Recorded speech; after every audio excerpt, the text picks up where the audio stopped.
This 4th of July, I say celebrate a black woman that you know. There is a black woman to thank for her contributions. When it comes to answering the question of what America owes black women, the answer is everything. I would like to start by celebrating a black woman that I know. 2026 has been a very special year for this woman, as she is rumored to be nominated for the first time for the upcoming 4th annual Huge Embarrassing Failure Awards. I would like to take a moment to thank Jazz Crockett for her contributions to America. Because of her willful ignorance, because of her unique ability to be universally despised, Jazz Crockett has allowed Uncle KC to make thousands of dollars by exposing her voluntary ignorance. But there was a key word in that clip that was potentially disguised by the stench of her toxic mouth farts, and the key word was "owe." According to Jazz Crockett, America owes black women. Unfortunately, Jazz Crockett is not alone in her thinking that she is owed something. Jazz Crockett is not alone in her mindset that she is entitled to a life of luxury because she describes herself as marginalized. Hell, if you don't believe me, just look at the rampant entitlement throughout the WNBA dump. That dump of a league is filled with players who are financially worthless, thinking they're entitled to millions of dollars because they identify with a letter or a symbol in the LGBT alphabet, and because they sedate people without the need for medication by pretending to play basketball. Last night, I spoke with one of my inside sources who happens to be a brilliant philosopher. Since there seems to be a growing segment of the population who refuse to celebrate July 4th, refuse to celebrate America because they think America isn't giving them what they are owed, I asked this brilliant philosopher what America owes us. More specifically, I asked what America owes people from third world dumps who are influenced by doofus Democrats to immigrate here with the promise that America will provide for them. Listen to his response. Watch for yourself. You get up every day, you're entitled to nothing. Nobody owes you nothing. Unfortunately, there are far too many Americans, and I struggle to refer to some of these people as Americans. We have far too many people in this country who don't share the mindset of the great philosopher Nick Saban. We have far too many people in this country with a severe hatred for America. Yesterday was America's 250th birthday. I'm sure most of you guys celebrated appropriately, but we shouldn't be celebrating America just one day out of every year. America should be celebrated every day.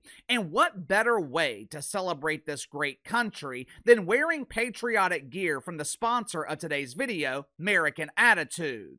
Unsurprisingly, doofus Democrats tried to make July 4th divisive. It is abundantly clear at this point the party of the donkey hates our country. But you can show your love and support for our country with patriotic gear from American Attitude. American Attitude is more than a clothing brand. It is a movement for people who love faith, freedom, and a good punchline. They got plenty of hats and t-shirts that celebrate 250 years of American freedom. But my personal favorite, it's got to be the infidel t-shirts and hoodies where you're displaying your pride at being labeled as an infidel. They've also got patriotic hoodies and tumblers to keep the beverage of your choice iced down during the summer. American Attitude strives to bring patriotic Americans together through humor and unapologetic American grit. So click the link in the description or the pinned comment below. Use my promo code BTL10, BTL10. Receive 10% off your first purchase with American Attitude. Yesterday, normal people across the country celebrated 250 years of American freedom. Me personally, We had a quiet and relaxed July 4th. We've been so busy lately that we really didn't feel like being around anyone else. Plus, going to be out of town this coming weekend, so me and the wife, we just enjoyed a relaxing day by our pool. There were fireworks throughout the neighborhood. Smoke was emanating from my grill and other grills throughout the neighborhood. Since I live in the South, there were no climate deputies to stop us from polluting Mother Earth. But in woke cities and states, July 4th celebrations were canceled. Why? We can't celebrate the 4th of July. We can't shoot fireworks. Fireworks are dangerous. They're bad, bad, bad. Plus, fire is hot and increases the air temperature. The earth is already an oven. We're on the verge of combustion.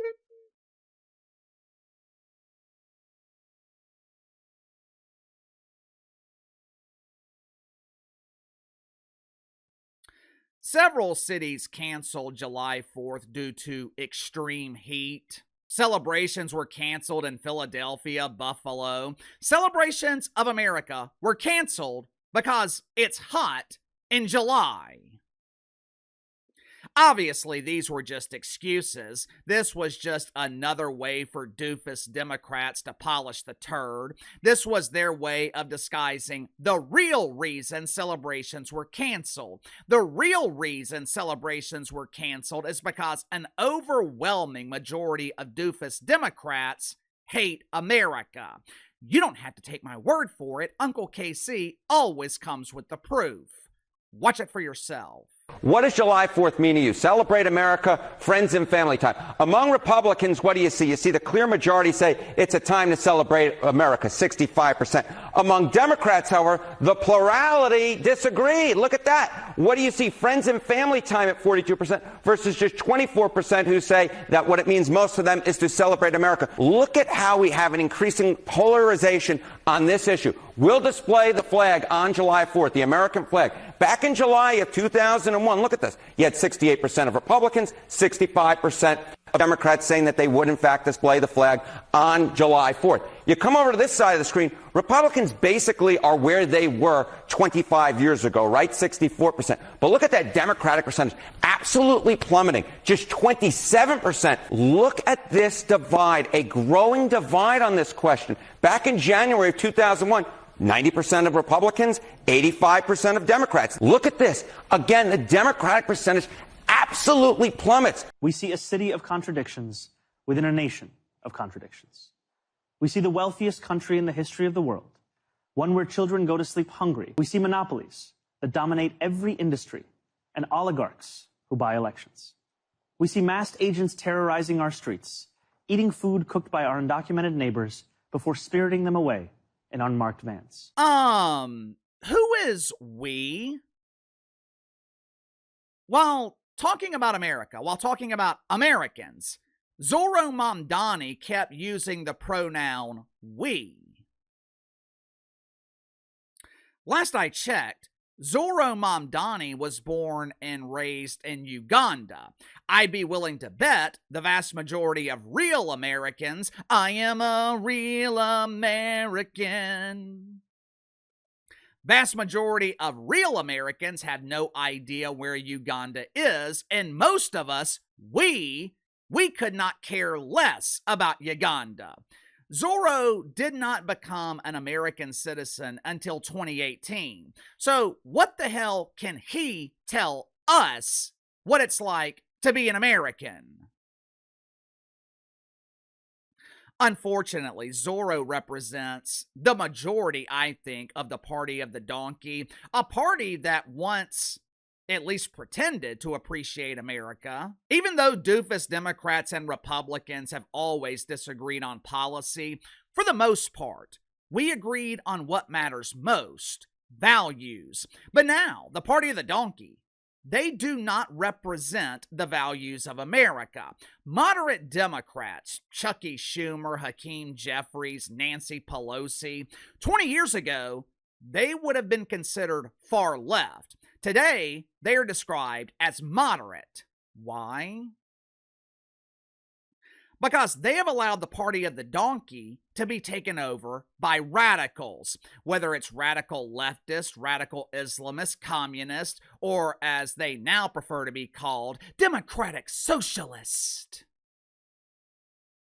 Or as Uncle KC prefers to call it, bullshit. The party of the donkey is no longer on life support. It is dead. Last week, Tucker Carlson, hey, it's me, Tucky! Tucky and his pretend friends, Marge Taylor Greene, Tom Sassy, and the other dorks who were rejected by normal people, Tucky and his pretend friends, they announced that they were launching a third party. More than likely, this will end in huge embarrassing failure, but believe it or not, I think Tucker Carlson has the right idea. There needs to be a third party in America, and we need it to succeed because we need this party to replace the party of the donkey. We need a place for moderate Democrats who love America, if they still exist. We need a place for them to go. You know, last week, I had someone ask me if I was concerned about the future of the country. Without hesitation, I said no. Naturally, he asked why. New York City's been taken over by radical Islamists. The People's Republic of California is a communist state. Doofus Democrats are gaining momentum. We're going to lose the midterms. 20 years ago, I was finishing college. I was struggling financially. The never-ending war in the Middle East was dividing the country. There was an up-and-coming politician promising to unite the country under the rainbow of collectivism, also known as communism. Hope and change. Yes, we can. I would meet my dad every Saturday for lunch, and I would tell him about all this stuff I was reading and watching. I would tell him how concerned I was about the future. One day he says, "Son, this always happens. Happened in the 60s, happening again now. These college-educated dorks think they're going to radicalize the country, and they always fail." As always, Dad was right. This same thing seems to happen every 20 or so years, every generation. And it always happens when the young generation reaches the early stages of adulthood, which in this case is Gen Z. They get out of college where they have spent years being indoctrinated. They have been promised that a college degree is the best path to wealth. They get into the real world, and unless they have majored in a specialized field, law, medicine, engineering, technology, these kids graduating with degrees in liberal arts, they suddenly realize their skill level maxes them out at minimum wage. Student loans are due. They're just now realizing it is incredibly expensive just to live. And their first inclination is to blame everyone else. Blame the system, blame America. Someone like Barry Obama or Zohran Mamdani comes along and they promise student loan forgiveness. They promise free rent, free health care, free child care. And when you're 24 years old, you're drowning in debt, and you have no way to increase your earnings in the moment, because the only way to increase your earnings is through experience, knowledge. And I'm not talking about knowledge from your doofus professor. I'm talking about real skill, real life experience. When you're 24 years old, communism sounds real nice. Then that generation grows up. They reach their 30s, they start paying taxes, they start making real money, and they realize communism is bullshit. At that point, someone like Reagan or Trump gets elected, America returns somewhat to a state of normal, and the radicals, they are ostracized. 20 or so years later, the same process repeats itself. So, if you ask Uncle KC if he's concerned about America, the answer is no, because I know the vast majority of us will never allow the country to be destroyed. Sound off in the comments below. I'll see you guys later.